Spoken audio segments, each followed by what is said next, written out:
जय हिंद। देखिए, जापान अपने तैगी क्लास का तीसरा पनडुब्बी 12 अक्टूबर यानी आज को ही अपने मैरीटाइम सेल्फ डिफेंस फोर्स में शामिल करेगा। तो चलिए इस वीडियो में हम जानेंगे ये जो जापान का तैगी क्लास का तीसरा ये पनडुब्बी है, इसकी क्या क्या विशेषता है और जापान इसे क्यों अपने सुरक्षा के लिए तैनात कर रहा है।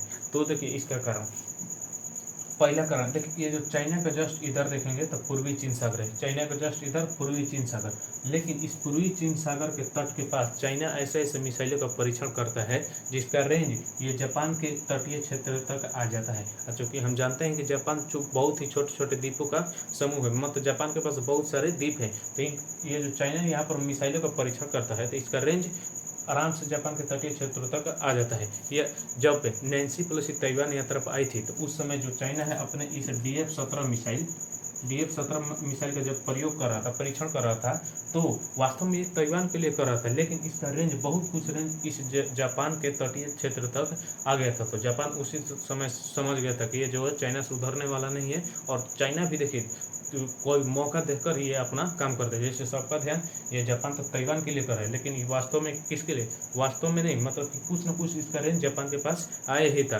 तो जापान, पहला कारण है कि जापान इसलिए यहाँ पर अपनी सुरक्षा को और मजबूत करना चाहता है। दूसरा कारण समझिए, ये तो पहला का, अब दूसरा कारण देखिए, चूंकि पूर्वी चीन सागर जस्ट चाइना का सटे हुए, तो इसमें पूर्वी चीन सागर में चाइना का बहुत पनडुब्बियाँ चलती है नीचे नीचे डूब कर, तो एकदम बहुत चाइना भी आप देखेंगे इसका जो हथियार बहुत ही मजबूत होता है। तो ये जो पनडुब्बी है, इस पनडुब्बी अंदर अंदर चलती है, तो जिसके घुसपैठ के संबंध है, मतलब कुछ ना कुछ ये इस पूर्वी चीन सागर में करता रहता है। तो जापान सोचा कि हम अपने और भी शक्तिशाली पनडुब्बी को यहाँ पर तैनात करेंगे। तो दूसरा कारण यह है। अब तीसरा कारण समझिए, तीसरा कारण देखिए, इसका तीसरा कारण है इसका दोस्त उत्तर कोरिया।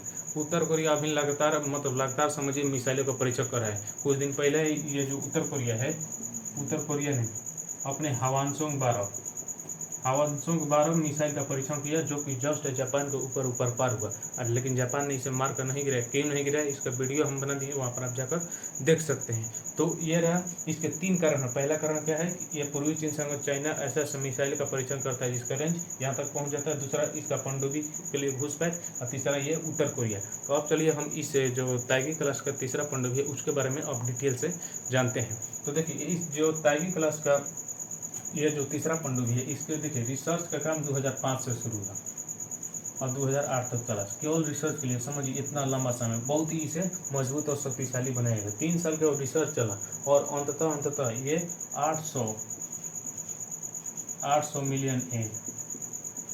मिलियन एन देखिए, ये जापान का करेंसी है, वहाँ के करेंसी को एन कहा जाता है। तो 800 मिलियन एन में इसे 7 बनाने की प्लानिंग की गई, 7 ऐसे पनडुब्बियों को बनाने की प्लानिंग की। और ये जो बनाती है उसका नाम है, जो जिस कंपनी इसका निर्माण करती है वो मित्सुबिशी टाटा कावासाकी, ये 2 कंपनी है, ये दोनों हेवी कंपनी है। और ये जो है 800 मिलियन एन में 7 बनाने की प्लानिंग थी, लेकिन केवल 2 ही डिलीवर हो गया है। मतलब 2 इससे पूरी तरह से 2 जो ये पनडुब्बी है 2 को यहाँ पर डिलीवर कर दिए गए हैं। तो आप देखेंगे ये जो पनडुब्बी है, इसकी लंबाई 84 मीटर है और इसका बीम जो है, इसका बीम 9.1 मीटर है। तो आखिर देखिए, अब चलिए समझते हैं कि क्यों आखिर ये जापान बना है। पहले तो यहाँ पर 3 कारण है ऐसे, लेकिन अब देखिए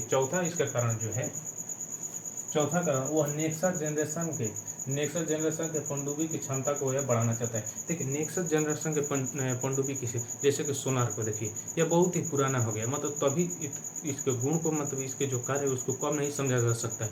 ये बहुत पुराना हो चुका है। ये चाह रहा है कि ये जो भी नेक्सस जनरेशन के पनडुब्बी है उसको, उसकी क्षमता को हम और मतलब बढ़ाएं, ताकि हमारे जो ये पूर्वी चीन सागर है, मतलब हमारे तटीय क्षेत्र में कोई भी देश के पनडुब्बी या मिसाइलों का मतलब हम मजबूती से पूरा तैयारी में रहे और जब भी हम हमला करने के लिए तैयार रहें। और इसी कारण आप देखेंगे कुछ ही दिनों पहले ये जो जापान है अमेरिका के साथ एंटी सबमरीन वारफेयर प्रैक्टिस किया है। मतलब कि एंटी मतलब प्रति, सबमरीन मतलब पनडुब्बी, वारफेयर मतलब लड़ाई, मतलब कि पनडुब्बियों को मारने के लिए ये जो है जापान और अमेरिका मिलकर समझिए युद्ध अभ्यास किया है। इसे पूर्वी चीन सागर में ही किया है।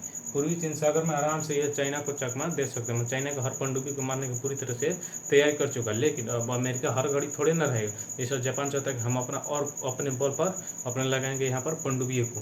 तो ये रहा इसकी मतलब नया बनाने के आखिर यहाँ पर एक क्यों तैनात कर रहे हैं, इसके 4 कारण हो गए, यहाँ पर 3 है, और ये है जो नेक्स्ट जनरेशन की पनडुब्बी है उसको क्षमता को यह बढ़ाना चाहता है जापान। तो अब चलिए इसकी हम विशेषता को जान लेते हैं। देखिए विशेषता बहुत सारे ऐसे पनडुब्बियाँ है जो मतलब डीजल इलेक्ट्रिक होती है, डीजल से चलती है, डीजल इलेक्ट्रिक होती है, उनमें अधिक ताकत नहीं होता, वो अधिक गहराई तक नहीं जा सकते हैं। लेकिन इसमें यह जो पनडुब्बी है इसमें लिथियम आयन का प्रयोग किया गया है। लिथियम देखिए जो इस बैटरी में लिथियम आयन का प्रयोग किया गया, जिसका संचालन में लिथियम आयन का प्रयोग किया, वो बहुत ही ताकतवर होता है। वो आराम से वायु में भाग सकता है, तेजी से भाग सकता है, और यह अधिक समुद्र की गहराई तक जा सकता है। और देखिए ये तो बहुत ही ताकतवर रहता है। जो डीजल इलेक्ट्रिक पनडुब्बी है उसके तुलना में समझिए, उसके तुलना में बहुत ही ताकतवर होता है। देखिए इसका तीसरा है, यह काफ़ी नीचे तक जा सकता है। जैसे कि आप देखेंगे कि मान लीजिए कि ये जल का सतह हो गया, यहाँ तक जल भरा हुआ है, कोई पनडुब्बी यहाँ तक चल रही है, तो इस पर देखिए जल का दबाव मान लीजिए इतना लग रहा है, लेकिन कोई पनडुब्बी यहाँ पर आ गई, समझिए जल का दबाव इतना हो गया, प्रेशर इतना हो गया, तो जैसे जैसे नीचे हम जाते हैं तो वैसे वैसे प्रेशर बढ़ता जाता है और कुछ ना कुछ खतरा बढ़ती जाती है। तो लेकिन इसे ऐसा बनाया गया है कि इस पर ज़्यादा कि अधिक नीचे तक जा सकता है, उतना दाब का जो प्रभाव है वो दाब का प्रभाव उतना नहीं दिखे, उतना इसका प्रभाव भी नहीं पड़ेगा। लेकिन इसमें एक और फैसिलिटी दी गई है, इसमें हार्पून एंटी शिप जो मिसाइल होती है उसको भी फायर करने की इसमें मिसाइल क्षमता है। हार्पून एंटी शिप मिसाइलों को फायर करने की भी इसमें क्षमता दिया गया है। तो देखिए ये रहा इसकी विशेषता। वास्तव में इसकी विशेषता बढ़नी है आप आराम से।